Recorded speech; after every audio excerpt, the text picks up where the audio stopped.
Welcome to all of our listeners. This is AlManarah's weekly news broadcast. In our social department's most recent initiative, our director Abbas and Mohammed Ikhtilat visited a nearby town to give a presentation at the summer camp for children with and without disabilities. More than 50 children and parents were in attendance.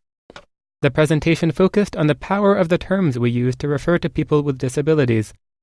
Even today, people continue to use antiquated terms like handicapped and cripple, which reduce the person to nothing more than his or her disability. Instead, our language has to reflect the fact that people with disabilities are people first, with dreams, ambitions, dignity, and independence. Our second item of news in the social department is that the group Isharat AlManarah, named after the Arabic term for sign language, has come to a close after 3 months. This is a weekly gathering for people with hearing impairments, devoted to empowerment and skills development for entering the workforce. At the end of the course, one of the outstanding participants, Nida Abu Amne, successfully gained employment at the school in Nazareth for children with hearing disabilities. Her new job will start at the beginning of the school year in September. Now we will move on to the news coming from AlManarah's legal department. Earlier this week, we reached an agreement with the nearby municipality of Shefa Amer, where the parents of 3 children with visual impairments recently turned to us for help. The drivers whom the city hired to transport them to school have long been treating the children poorly, frequently pulling them out of class early in an attempt to beat the traffic. Through the intercession of AlManarah, the city agreed to resolve this situation before we had to take the matter to court. Another one of our ongoing cases relates to a man with a visual impairment in one of the villages in the northern Galilee.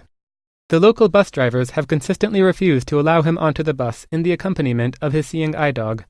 They claimed that the dog had to be muzzled in ignorance of the law in Israel, which states that seeing eye dogs do not have to be muzzled on public transportation. AlManarah has brought a lawsuit against the bus company to rectify the denial of this man's right to transportation. From AlManarah's audio library of Arabic texts, we have several updates. First of all, we are proud to announce the library's brand new website, www.arabcast.org. On this website and via applications for iPhone and Android, people with reading disabilities can listen to nearly 500 books for free, all of them recorded here at AlManarah. In the library's series of inspirational success stories, we have recently uploaded new biographies of Mahatma Gandhi and Alexander the Great. We are currently recording and uploading AlManarah's handbook for people with disabilities who are seeking employment.